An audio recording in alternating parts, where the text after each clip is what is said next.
Reverend Father Douglas D. Badong.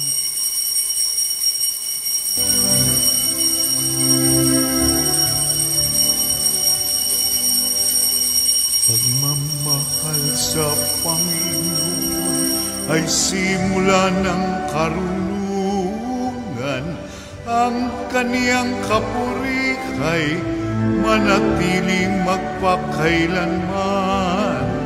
Puri ng Panginoon, siya'y ating pasalamatan sa pagsasama at pagtitipon ng kaniyang mga anak. Pagmamahal sa Panginoon ay simula ng karunungan. Ang kaniyang kapurihay manatili magpakailanman. Sa ngalan ng Ama at ng Anak at ng Espiritu Santo. Amen.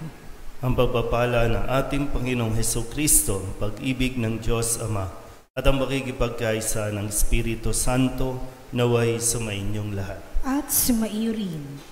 Mga kapatid, tinipon tayo bilang kaanib na angkan ng Diyos, kaya dumulog tayo sa maawaing Panginoong nagpapatawad ng lubos.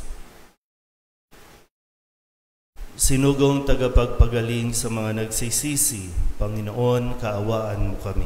Panginoon, kaawaan mo kami. Dumating na tagapag-anyayang mga makasalanay magsisi, Kristo, kaawaan mo kami. Kristo, kaawaan mo kami. Nakaluklok ka sa kanan ng Diyos Ama para ipamagitan kami. Panginoon, kaawaan mo kami. Panginoon, kaawaan mo kami. Kaawaan tayo ng makapangyarihang Diyos, patawarin tayo sa ating mga kasalanan at patnubayan tayo sa buhay na walang hanggan. Amen. Manalangin tayo. Ama naming makapangyarihan, kaming mga tinubos mo at kinupkop, ay tunghayan mo ngayon sa iyong kagandahang loob, upang sa pagsampalataya sa anak mong si Kristo, makamtan ng kalayaan at pamana sa piling mo, sa pamamagitan niya kasama ng Espiritu Santo, magpasawalang hanggan. Amen. Umupo po ang lahat.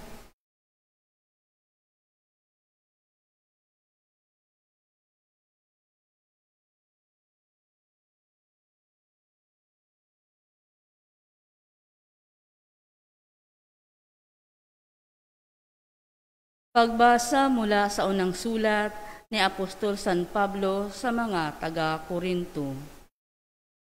Mga kapatid, kung minsan ang isa sa inyo'y may reklamo laban sa kanyang kapatid, magsasakdal ba siya sa mga hukom na pagano? Sa halip na ipaubaya sa mga hinirang ng Diyos ang pag-aayos ng usapin nila, hindi ba ninyo alam na ang mga hinirang ng Diyos ang hahatol sa sanlibutan? Kung kayo ang hahatol sa sanlibutan, hindi ba ninyo kayang hatulan ang ganyang kaliit na bagay? Di ba ninyo alam na tayo ang hahatol sa mga anghel? Gaano pa ang mga bagay na may kinalaman sa buhay na ito? Kung kayo'y may usapin, idudulog pa ba ninyo ito sa mga taong di kinikilala ng simbahan? Mahiya-hiya naman kayo. Wala na ba sa inyong marunong mag-ayos sa sigalutan ng magkakapatid? Ano't nagsasakdal pa kayo sa hukuman? Kapatid laban sa kapatid, sa harapan pa ng mga taong walang pananampalataya.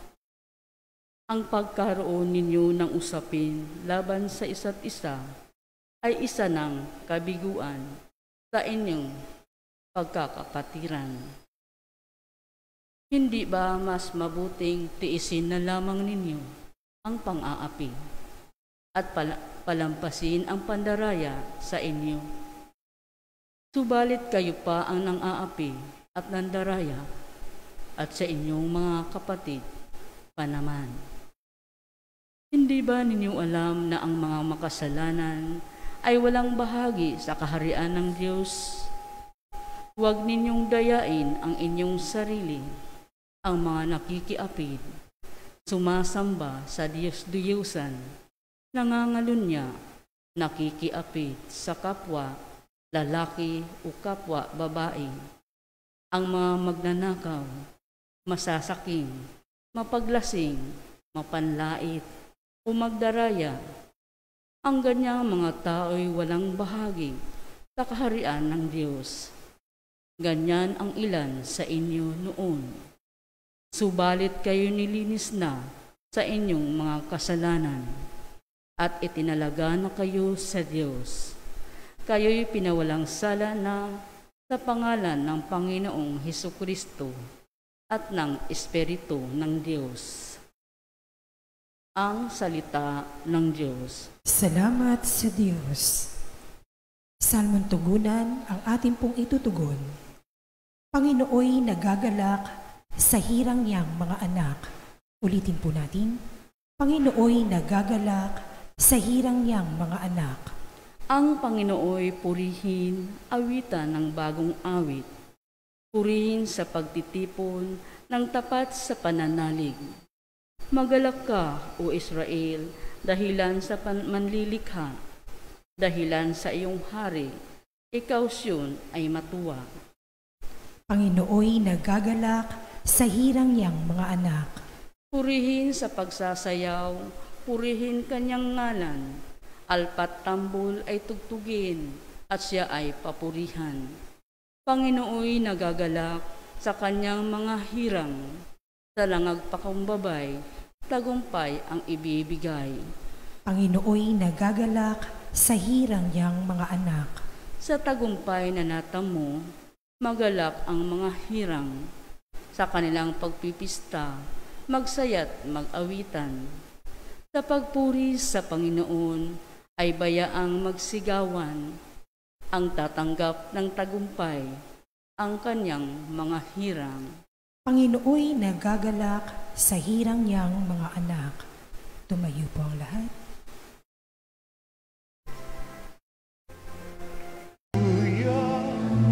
Hallelujah, wikay mo, o nakikinig ako sa iyong mga salita. Hallelujah.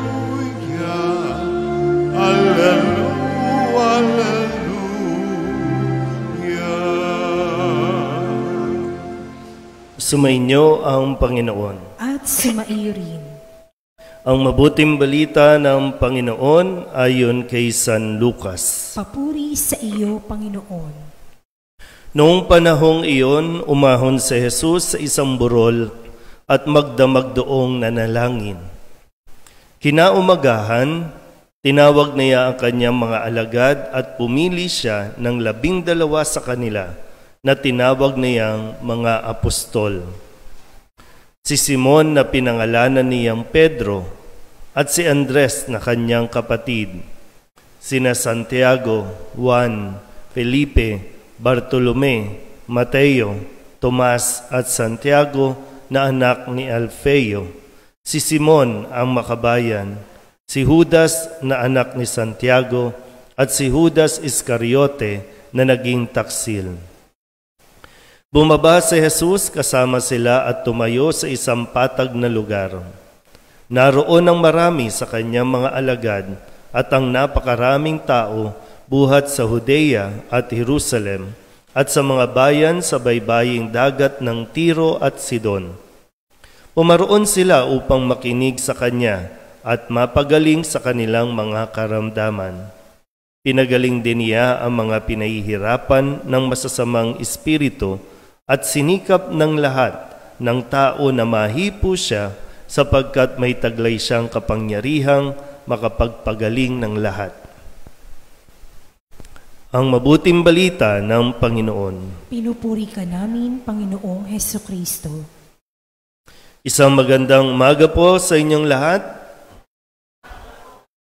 Sa umagang ito, atin pong narinig ang paraan ng pagpili ni Jesus sa kanyang 12 alagad. pinagdasalan ng mabuti kung sino ang hahalili o kung sino ang magpapatuloy na pamunuan ang simbahan na kanyang itinatag. Mga pangalan na familiar na tayo, mga pangalan na ayaw ng mga Hudyo noon, no, yung mga katangian nito, iba sa standard na pinipili o pinili ni Jesus. Pero ang tanging magiging gampanin ng mga ito ay ang magpahayag ng mabuting balita at mamagitan, no, tulungan na mailapit ang salita ng Diyos sa mga tao at ang tao'y makapakinig ng salita ng Diyos. Pero siyempre, kailangan muna nilang dumaan sa proseso ng paghuhubog, no? Kailangan muna nilang buksan ang kanilang mga buong pagkatao para naman mayroon silang maibigay sa mga tao. Lalo tigid, no? Sabi nga po, maganda rin ito na may ugnay natin sa ating unang pagbasa, no? Sa sulat ni Apostol San Pablo sa mga taga-Korinto. Kung kahapon, no, talagang matindi yung salita kahapon dahil sabi nga na pinupunan niya ang mga taga-Korinto dahil bakit wala silang ginagawa? Bakit nananahimik sila doon sa mga kamalian na ginagawa ng miyembro nila? Yan, ng kasimbahan o kakomunidad. Ano ba yung mabigat na kasalanan kahapon? Asawa ng tatay niya, inasawa. Di ba? Mabigat yun. No? At ngayon, sabi dito, bakit may reklamo kayo sa isa't isa? Kapatid, laban sa kapatid. No? Pag sinabing kapatid, hindi lang ito yung blood relation, no? Yung magkapatid, pamilya, kundi, ayan, tayo bilang simbahan, bilang organization, bilang komunidad, bilang Kristiyano, magkakapatid tayo. Ayan.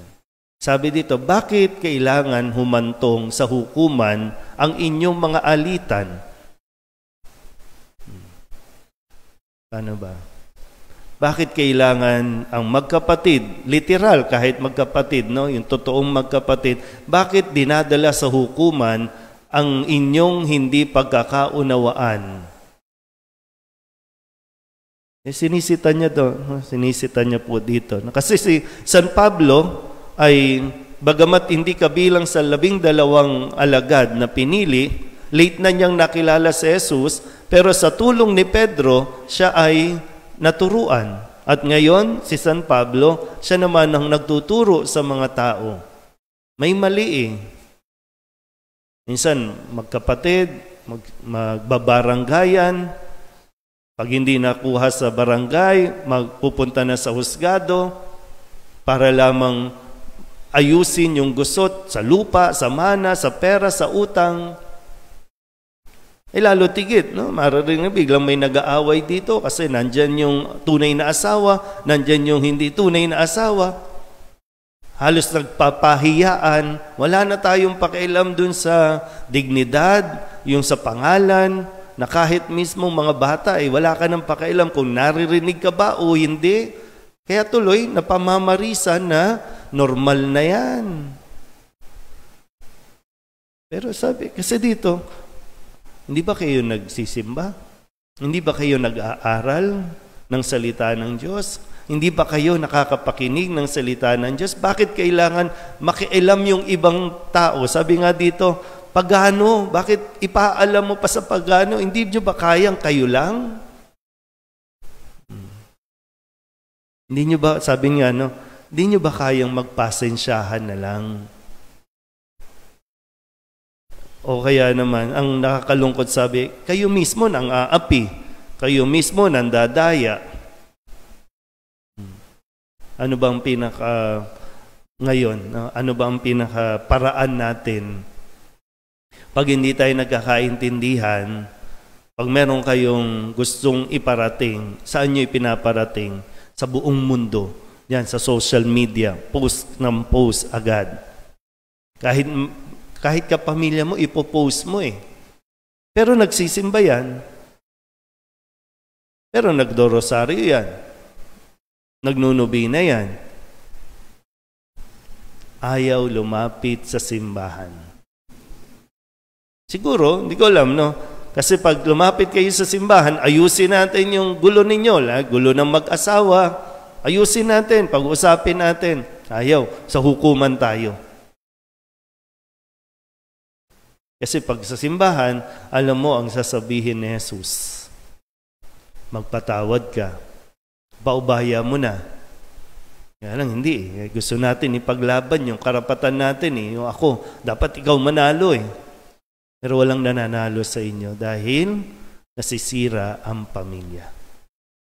Manalo ka man, panigan ka man, makuha mo man ang simpatya ng ibang tao na halos wala naman silang pakialam sa inyo, pagpipiestahan pa kayo, pag-uusapan, walang panalo dyan.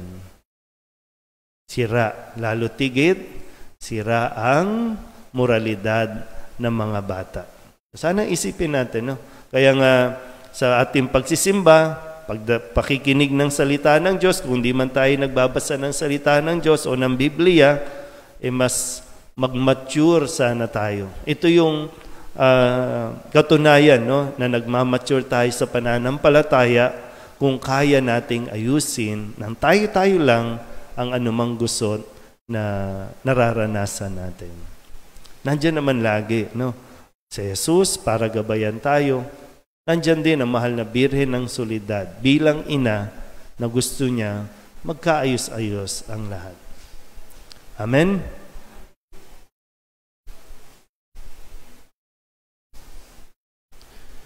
Mayaman man o mahirap, lahat tayo ay sama-samang tinatawag ng Diyos bilang kanyang mga anak ng kaharian. Manalangin tayo sa Ama ng may tunay na puso. Ang ating itutugon, Diyos ng pagpapala, lingapin mo kami. Diyos ng pagpapala, lingapin mo kami.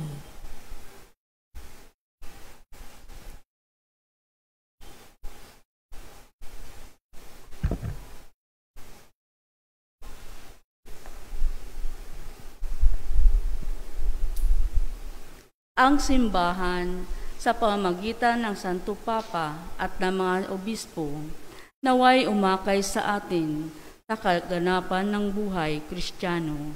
Manalangin tayo sa Panginoon. Diyos ng pagpapala, lingapin mo kami. Ang mga mambabatas, naway gabayan ang ating bayan para sa kasiguruhan ng kinabukasan at kaunlaran ng ating bayan. Manalangin tayo sa Panginoon. Diyos ng pagpapala, lingapin mo kami. Tayo naway magsumikap at maging tapat sa ating bukasyon na itinakda ng Diyos para gampanan natin. Manalangin tayo sa Panginoon. Diyos ng pagpapala, lingapin mo kami. Ang mga matatanda, may sakit at nalulumbay, naway matagpuan ang presensya ng Diyos sa kanilang mga pagsubok at paghihirap. Manalangin tayo sa Panginoon. Diyos ng pagpapala, lingapin mo kami. Ang mga yumao, naway mamahinga sa kapayapaan ng kaharian ng Diyos. Manalangin tayo sa Panginoon. Diyos ng pagpapala, lingapin mo kami. Dilog din natin sa Panginoon ang ating mga personal na kahilingan at mga panalangin para sa ating mga pamilya. At sinasama din natin ang mga kahilingan ng mga nanonood ngayon sa Facebook Live. At ang lahat ng mga misang pasasalamat, espesyal na intensyon at mga kaluluwa na inihiling na ipagdasal sa misang ito.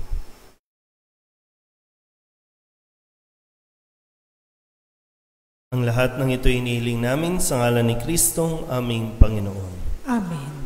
Umupo po lahat. Buksan ng aming puso, turuan mong mag-alam sa bawat pagkukulog, lahat ay makayakap. Buksan ng aming isip, sikatan ng liwanag.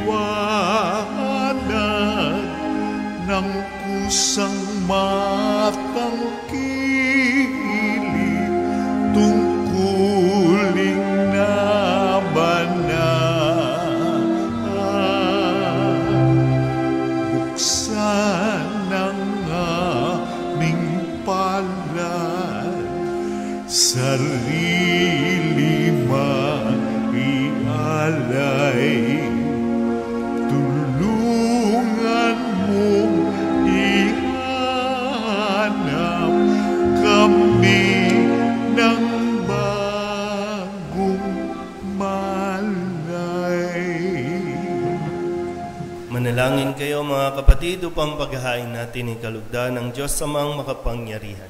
Tanggapin nawa ng Panginoon itong paghahain sa iyong mga kamay, sa kapurihan niya at karangalan sa ating kapakinabangan at sa buong sambayanan niyang banal. Ama naming lumikha, ikaw ang gumagawa ng wagas na katapatan at kapayapaan. Ipagkaloob mo ang iyong kadakilaan ay aming handugan ng iyong minamarapat na aming maialay at naway magkaisa kami sa pakikinabang sa banal na paghahain ngayoy ipinagdiriwang sa pamamagitan ni Hesukristo kasama ng Espiritu Santo magpasawalang hanggan. Amen. Sumainyo ang Panginoon. At sumaiyo rin.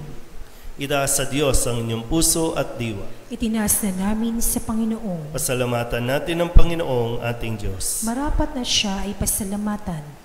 Ama naming makapangyarihan, tunay ngang marapat na ikaw ay aming pasalamatan. Sa iyong paglingap at kagandahang loob, ang tao'y nilikha mo at pinangangasiwa sa sansinukob. Sa hangad mong siya'y iwastong lubos, siya'y pinagdusa mo sa kanyang pagtalikod. Sa iyong paggiliw, iyong ipinahintulot na makabalik siya sa pamamagitan ni Kristo Jesus. Kaya kaysa ng mga anghel na nagsisiawit ng papuri sa iyo nang walang humpay sa kalangitan, kami nagbubunyi sa iyong kadakilaan. Santo, Santo, Santo, Panginoong Diyos na makapangyarihan, napupuno ang langit at lupa ng kaluwalhatian mo. Hosana sa kaitaasan, pinagpala ang naparirito sa ngalan ng Panginoon. Hosana sa kaitaasan. Ama naming banal, ikaw ang bukal ng tanang kabanalan. Kaya't sa pamamagitan ng iyong Espiritu, gawin mong banal ang kaloob na ito upang para sa aming maging katawan at dugo ng aming Panginoong Hesukristo. Bago niya pinagtiis ang kusang loob na maging handog, inawakan niya ang tinapay, inasalamatan kaniya, pinaghati-hati niya iyon, iniabot sa kanyang mga alagad at sinabi, "Tanggapin ninyong lahat ito at kanin, ito ang aking katawan na ihahandog para sa inyo."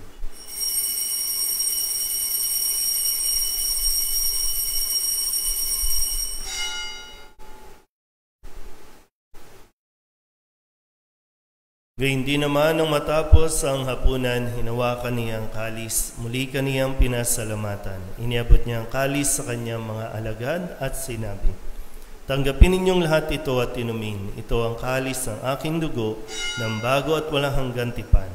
Ang aking dugo na ibubuhos para sa inyo at para sa lahat sa ikapagpapatawad ng mga kasalanan. Gawin ninyo ito sa pag-alaala sa akin."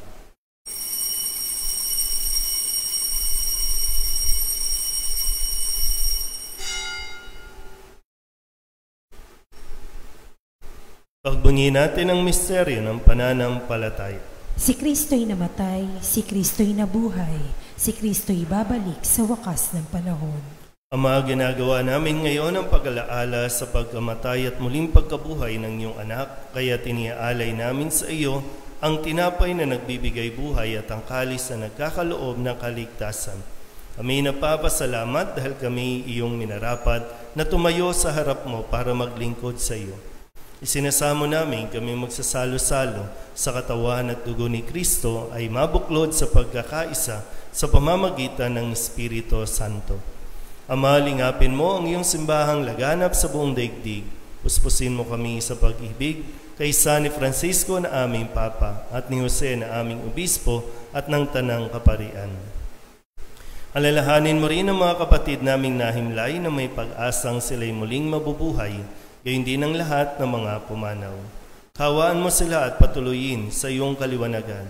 Kawaan mo at pagindapating kaming lahat na makasalo sa iyong buhay na walang wakas. Kaysa ng mahal na Birhen Maria na ina ng Diyos, ng kabiyak ng puso niyang San Jose. Kaysa ng mga apostol at ng lahat ng mga banal na namuhay dito sa daigdig na kalugod-lugod sa iyo. May pagdiwang nawa namin ang pagpupuri sa ikararangal mo sa pamamagitan ng iyong anak na aming Panginoong Heso Kristo. Sa pamamagitan ni Kristo, kasama niya at sa Kanya, ang lahat ng parangal at papuri ay sa iyo, Diyos amang makapangyarihan, kasama ng Espiritu Santo, magpasawalang hanggan. Amen.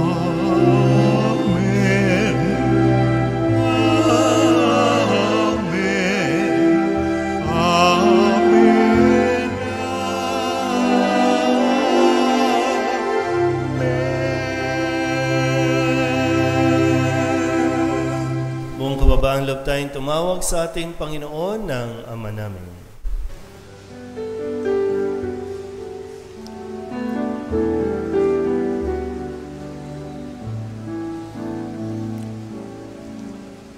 Ama namin, sumasalangit ka, sambahin ang ngalan mo, mapasa amin ang kaharian mo, sundin ang loob dito sa lupa para ng sa langit. Bigyan mo po kami ngayon ng aming kakanin sa araw-araw at patawarin mo kami sa aming mga sala para ng pagpapatawad namin sa nakakasala sa amin, at huwag mo kaming ibalik dulot sa tukso, at yalya mo kami sa lahat ng masama. Inihiling namin kami iadya sa lahat ng masama, pagkalooban ng kapayapaan araw-araw, iligtas sa kasalanan at ilayo sa lahat ng kapahamakan, samantalang aming pinananabikan ang dakilang araw ng pagpapahayag ng tagapagligtas naming sa Heso Kristo. Sapagkat iyo ang kaharian at ang kapangyarihan at ang kapurihan magpakailanman. Amen.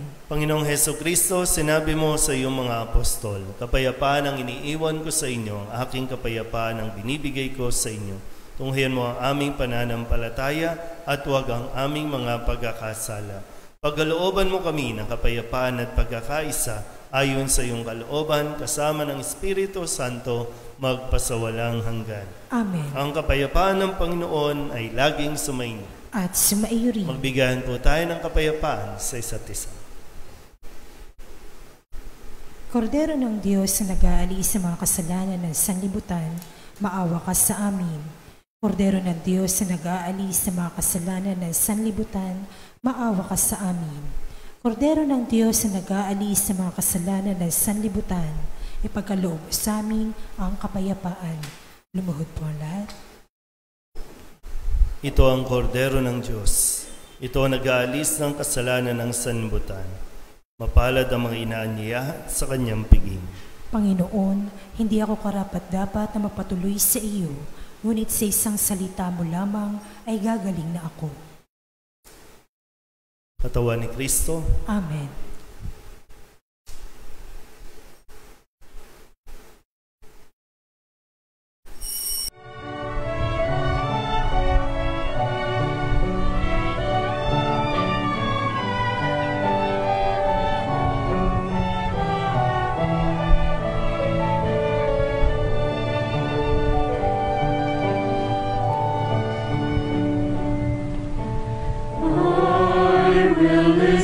To the Lord, will listen to the voice of His people, serve them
truth and love.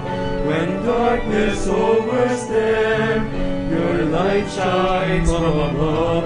I will be there, my Lord, to lead at your command. Together at one table, eat them the bread of love. I will listen to the Lord, will listen to the voice of His people, serve them with all my heart.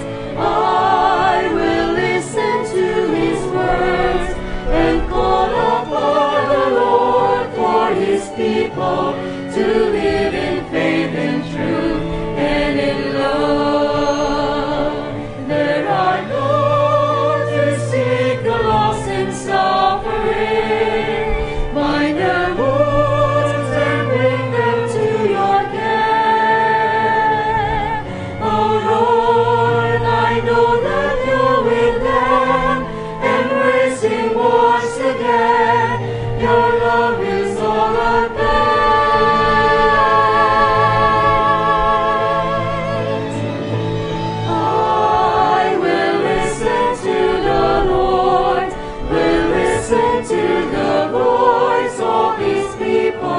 Serve them with all my heart.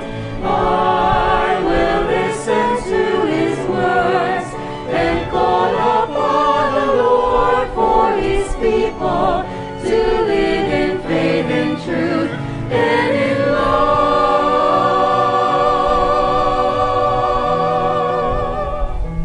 I will listen to the Lord and call upon the Lord for His people to live in faith and truth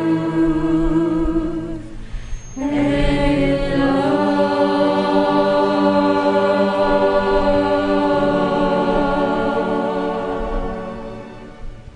Tumayo po ang lahat. Manalangin tayo. Ama naming mapagmahal, kaming pinapagsalo mo sa iyong salita at piging na banal, ay iyong pinalalakas at iyong binubuhay. Pagindapatin mong kami makapakinabang sa buhay ng iyong anak na para sa aming sarili niya ang alay, bilang aming tagapamagitan kasama ng Espiritu Santo magpasawalang hanggan. Amen. Sumainyo ang Panginoon At sumairin. at pagpalain kayo ng makapangyarihang Diyos, Ama at Anak at Espiritu Santo. Amen. Tapos na ang banal na misa, humayo tayo sa kapayapaan ni Kristo. Salamat sa Diyos. Magandang umaga po. Umaga po.